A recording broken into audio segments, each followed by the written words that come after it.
Tstt was engaging in a practice of bid auctioning for the security services at Tstt. When we say bid auctioning, what we mean is that Tstt would have engaged private security contractors to provide some services at Tstt by having each of them actually bid live against one another. The bid was won by Amalgamated Security to the tune of $24 per hour. This, of course, caused alarm bells for the association because we knew that Amalgamated Security pays contractual obligation for Amalgamated Security through the agreement between the association and Amalgamated is to pay $20 an hour. So of course we know that no company can sustain a contract paying $24 an hour that is being paid at $24 an hour, and you have to pay your officers $20 an hour plus the other ancillaries at cost, overhead costs and all of that. Overtime included, public holidays, national insurance, right? Uniforms, transport, right? All of those things, right? So we brought those things up as a serious issue because what is happening in the industry is that everybody takes the contracts and then the officers are left to suffer. So we found it very strange that a state company like Tstt could move from actually $32 an hour, which was the last bid, to $24 an hour, to an unsustainable bid. So we, of course, we recognize that something was up at Tstt. Something was up in the mortar, as it's proverbial mortar more than the pestle. Subsequent to that, Tstt engaged the association in discussions about the restructuring of Tstt. At that meeting, the first meeting, which was on February 1st, Tstt indicated that they wanted to restructure the company. That meeting was held virtually. At that meeting, we met with Ms. Deborah Thomas, who is the head HR at Tstt, amongst other persons who were present, the manager, legal services there, Ms. Adinafa, and of course the representative of the association. During that meeting, they asked to be heard in silence so that we can ask questions after, and which we did, of course. The meeting was recorded. We do have a copy of the recording. But at that meeting, one quite curiously, the structure that was presented never indicated where the security officers, the state police officers, would be. So we asked the question of them, well, you have presented as restructuring it, but there is no indication of to where the estate police department will fall. Where are they? We'll not see them on a structure. And curiously, we were told that it will come. So you can't be serious. You cannot engage the association in a restructuring exercise, saying that you're going to restructure and not provide for the association, and more importantly for the members in Tstt, an indication of what is to happen to them. Later on in the afternoon, they sent a hard copy of the PowerPoint presentation, and they sent a copy, a digital copy of the meeting, and it still did not address the concerns of where the estate police would fall. We had to write to them again and say, listen, you have not provided us with the information that is necessary for us to even look at this restructuring in a serious way. 2 letters after, they indicated, yes, we are now indicating that the estate police officers at Tstt will be surplus to the requirement in the restructuring. Surplus to the requirement meaning that they are going to get that there will be no more estate police in Tstt. We asked the question then, well, who is going to secure Tstt? What is the model that you're going to use? And they went on to say that they're going to use electronic security and all of that. And we said we quite understand the issue of electronic security. But surely there has to be another physical security component. Who is going to do the response to your alarms? Who is going to do the response to critical incidents? Right? What is the name of the company? Up to this day, they have never named the company. And all they have indicated that their model there is no estate police that will. If we ask who will replace them, they said nobody is going to replace them at the company. So we quite funny. But we understood the game that they were trying to play. So we immediately recognized that there were previous incarnations of retrenchment at Tstt. So we took the decision in light of what we understood to look at what is the best practice, the best package for our officers. Right? In 2018, right, when there was a retrenchment exercise, the officers at Tstt, fearing for their jobs, indicated that they were willing to accept 000 for that period in an attempt to save their jobs. Parties met across the table, and that was it. In this dispensation, we said, listen, in light of what happened in 2018, where the other union, which was the CW, the majority union, got increases, right? Got back pay on their increases. The association did not impose any further hardship, as they put it, on the Tstt. So to consider an increase in the retrenchment clause, the severance clause in fact, contained in the agreement, and they bluntly refused. We suggested a voluntary separation, and they asked me to present to them a plan and all of that, but all the legal speak that was contained in the letter, call came down to, even though telling me to present something, they're telling me that in any case, given the dire financial position, such a proposal is not affordable. Now, the reason why we have to go to this length is because we're hearing that they are saying that they would have consulted with us and consulted with the CW, and in good faith, right? But nothing that they have done so far is in good faith. This was all designed just to satisfy the narrative that they would have consulted with the association. There was no real indication or no real willingness by the company to really look at the officers in a different way, given the fact that these are officers who would have been in the employ, invested themselves, their families, their mortgages. These are employees of Tstt, and you're going to replace them with cheap labor, and that is what it is. It is the replacement of sustainable job, people who could actually, people who have already had work with cheap labor. So all the talk they're speaking about, I think that is really and truly privatizing the security at Tstt for cheap labor. Now, when a company such as Tstt, which has 51%, the government has 51% shares in this company, engages in that kind of action, where the bids are clearly unsustainable, right?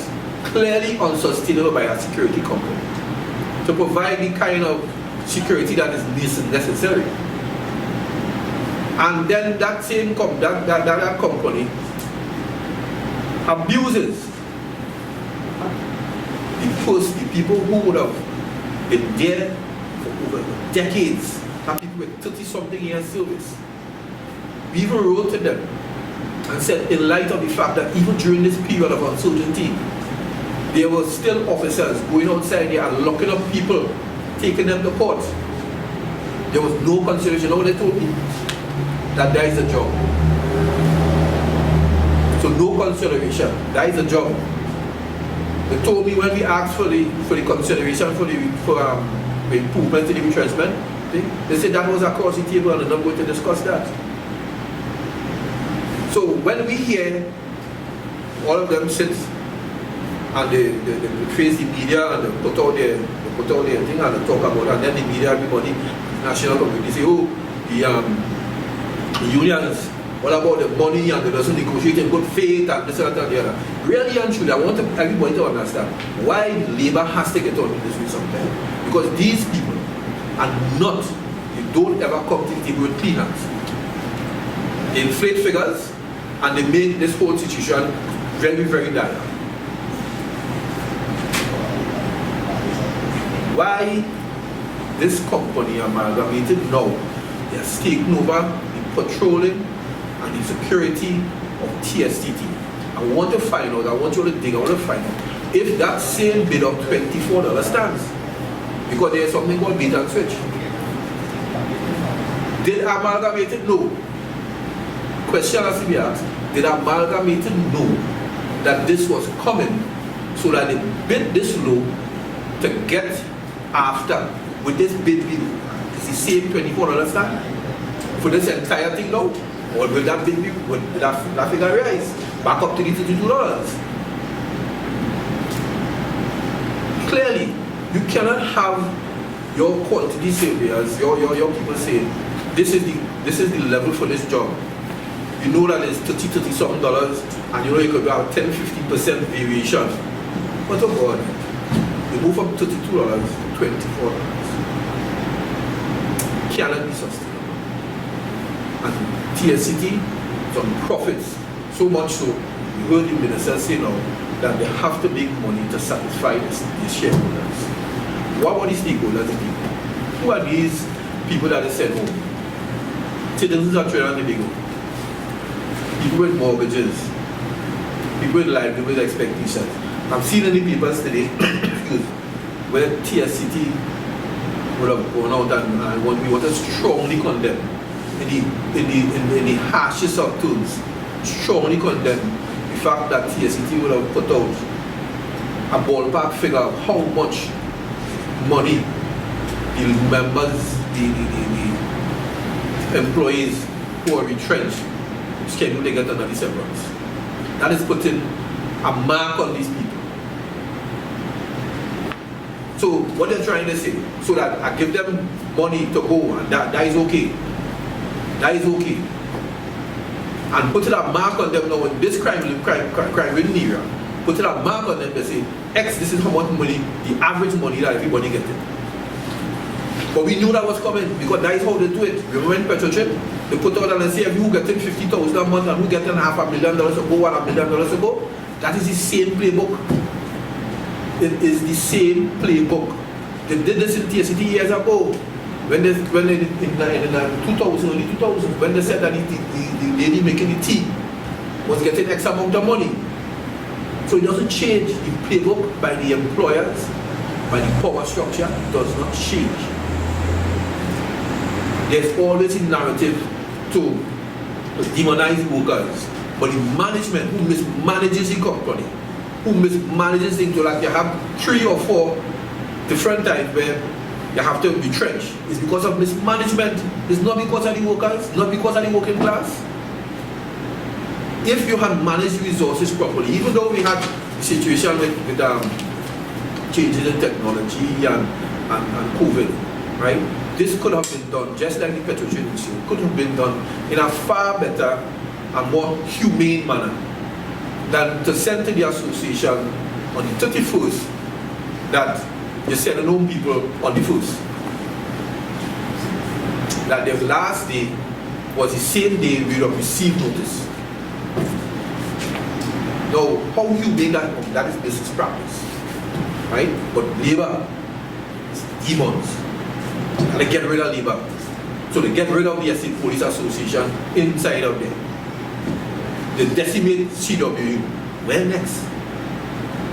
Tstt. You hear more T and tech. WASA, right? Where next? Are they going to privatize the entire state enterprises security? What is next? Where next? And I want those officers sitting down in Tstt and WASA, I want to know if you don't join and start to fight or don't do all the work. But we have to do work because we have to bring it to the attention of the public that there is a present and clear threat to the job security of sustainable people. These are jobs that contribute, these are people who contribute in a meaningful way. They want to bring it down to cheap labor. And even with that, they're not even paying these private security people the money on time. Yeah? Reports of people getting money late. WhatsApp, notorious for that. 3 months, there's companies, top security officers crying. 2 months, they ain't getting money from their employer at all. When they couldn't toss it, WhatsApp ain't paying them. Right? These are the issues that come up here. So even though the industrial court recently had a 000, right? The country said all kind of things about it, right? But we wanted to illustrate that the association in 2018 accepted 000, yet in 2022 you're being sent home. So taking 000 is not a natural consequence that there will be no retrenchment.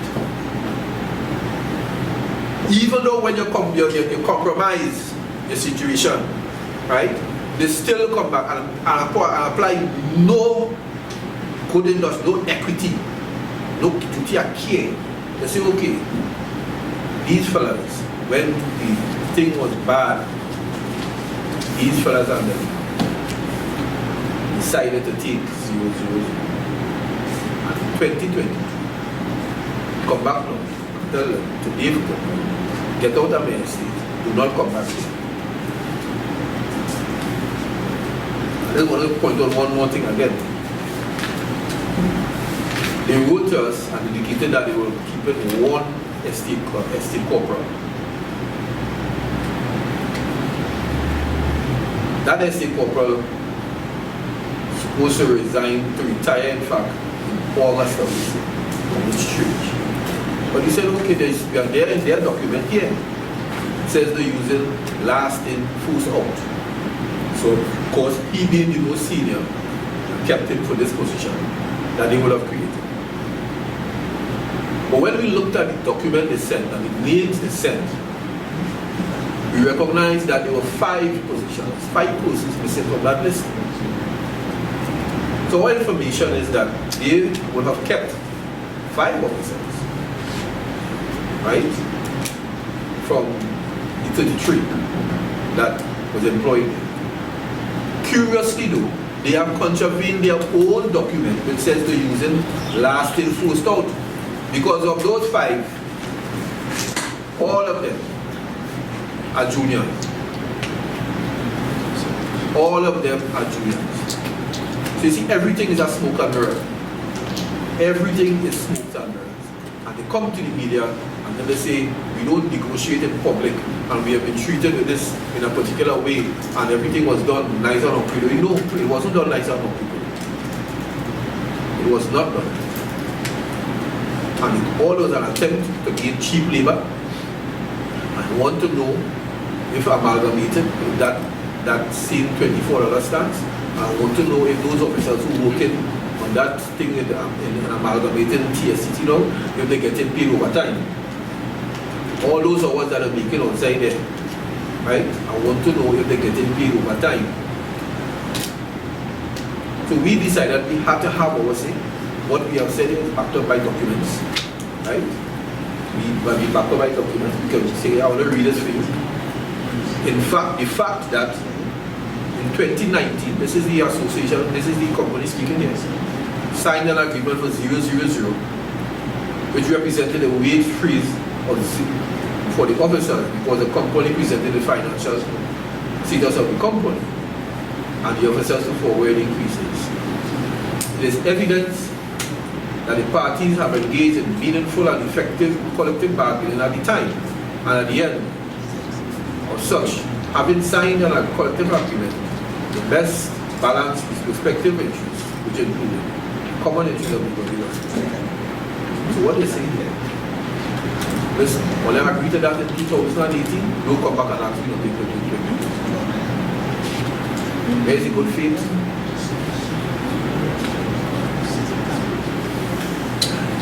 So when, as a colleague continues, so when we cried by the event in 0-0 came to T and Tech, and everybody say take 0-0-0 because it's, you know, compromise. When you do compromise, see what happens.